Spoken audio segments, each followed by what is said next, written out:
electoral en la Ruta 2021. Y vamos a conocer las últimas dos encuestas realizadas por el Heraldo de México.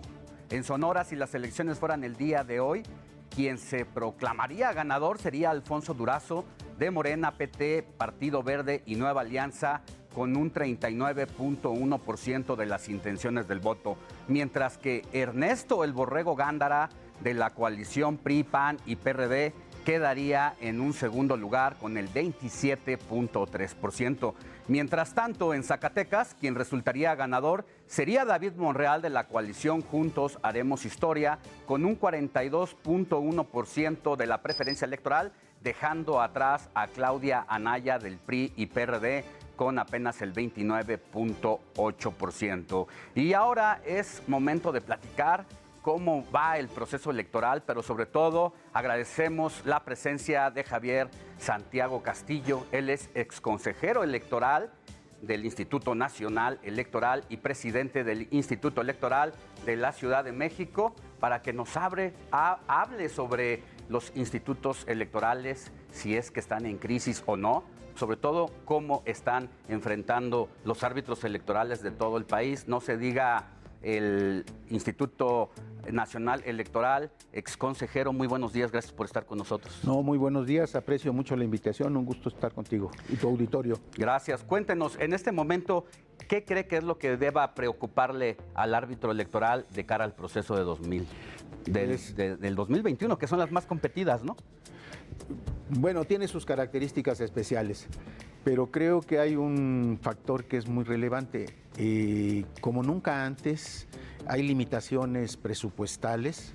Alrededor de 13 institutos electorales tienen déficit presupuestal. El de la Ciudad de México es el más alto, más de 500 millones de pesos. En el caso del Instituto Nacional Electoral no se le ha autorizado los recursos para la organización de la consulta popular. Entonces, sí vivimos una coyuntura que en el pasado no se había presentado, y gobernadores de todos los colores han limitado, restringido los recursos financieros a los institutos electorales. Ese es un aspecto que creo que es muy importante. Y el segundo, pues son el golpeteo político, que es tradicional que los partidos políticos realicen en contra de los institutos electorales, porque lo han utilizado como un mecanismo propagandístico. Lo lamentable el día de hoy es la intervención del presidente y las declaraciones del presidente de la República en descalificando al Instituto Nacional Electoral. Me parece que eso sí es inédito. Pues nos pinta un escenario complicado, porque por un lado la falta de recursos inédito, con el pretexto en muchos de los casos de la pandemia y todo lo que ha tenido que ver con sus efectos devastadores, sobre todo el tema económico, la captación de impuestos. Y por el otro lado, este golpeteo venido desde Palacio Nacional, inédito también, y uno se pregunta aquí, ¿no fueron ellos los que empujaron en las últimas reformas electorales? No se diga la del 2014, que el IFE dejó de ser el IFE para ser el Instituto Nacional Electoral, y hoy quienes están en el poder, inéditamente también, quieren un cambio a la reforma electoral que ellos mismos venían empujando. Bueno, aquí creo que hay algo muy importante que debemos de tener muy claro. ¿Reforma para qué? ¿Cuáles son los objetivos? No se han planteado objetivos claros en la lógica de mejorar la democracia mexicana, la democracia electoral. No hay objetivos. La reforma del 2014 se planteó dos objetivos: el de disminuir el costo de las elecciones y sacar a los gobernadores de los procesos electorales. Ninguno de los dos se cumplió. Las elecciones se volvieron más caras y además pues, los gobernadores como actores políticos pues, tienen una participación. Yo creo que esa participación se tiene que dar dentro del margen de la ley. Igual que la intervención del presidente de la República tiene que darse dentro del margen de la ley y no al margen de la ley. Entonces, el planteamiento de reforma electoral, desde mi punto de vista, ahora sí, con todo respeto, me parece una ocurrencia.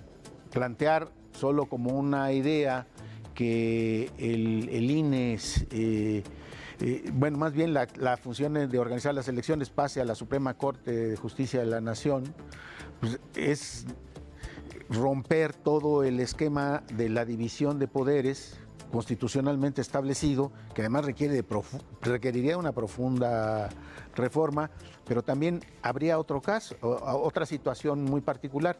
Un poder del Estado que no es electo por el voto popular va a organizar las elecciones de los otros dos poderes.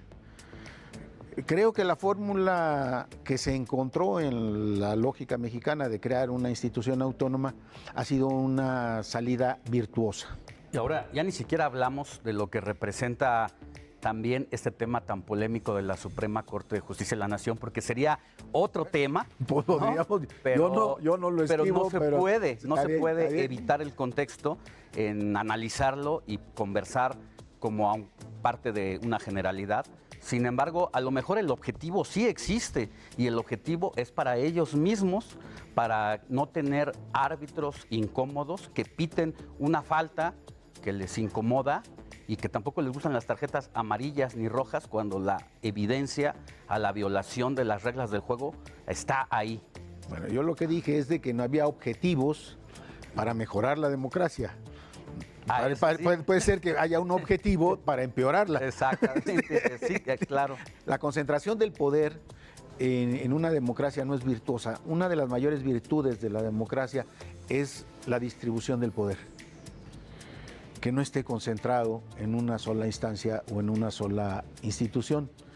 Por eso yo mismo no compartí en su momento la reforma de 2014 que concentraba en el INE gran cantidad de atribuciones electorales, que ese es otro problema también. Digamos, diferendos locales se convierten en problema nacional. El caso de Guerrero, el caso de Michoacán, que eran locales, se convirtió en problema nacional porque se le dio la atribución al INE de realizar la fiscalización. Si se hubiera mantenido en las entidades federativas, hubieran sido un conflicto de carácter local. Pero el conflicto se acrecentó.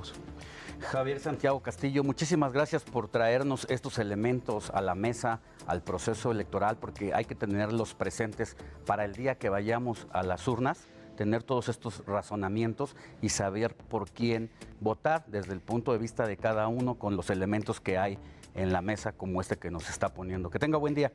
Igualmente, buenos días y aprecio la invitación nuevamente. Gracias.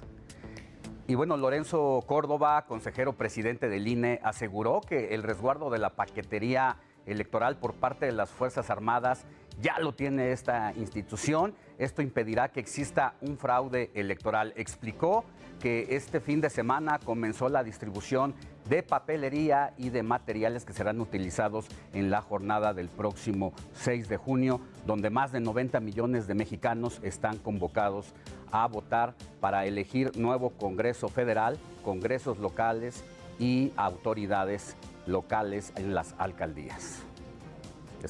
Durante las próximas 2 semanas, los convoyes que transportan esta documentación recorrerán 11 rutas desde la bodega central del INE por todo el territorio nacional hasta llegar a las instalaciones de los 300 consejos distritales electorales del instituto, siempre bajo la custodia del Ejército, la Marina y la Guardia Nacional. Y el Instituto Electoral y de Participación Ciudadana del Estado de Guerrero informó que serán 2 candidatos a la gubernatura de aquel estado quienes aparecerán con sus apodos en la boleta electoral. Uno de ellos es Evelyn Salgado, ya lo sabe usted, hija del polémico Félix Salgado Macedonio. La abanderada de Morena estará en la boleta como Torita en relación al apodo de su padre autollamado El Toro. Esto fue Ruta 2021, mi nombre es Alejandro Sánchez y le invito a que lea mi columna Contra las Cuerdas. Recorrí las grietas de Tláhuac el sábado, 3 kilómetros de grietas, pasamos por ahí desde la Villa Centroamericana hasta Los Olivos de la línea 12. Mañana mucho más información de Ruta 2021. Ruta 2021, la ruta hacia las elecciones.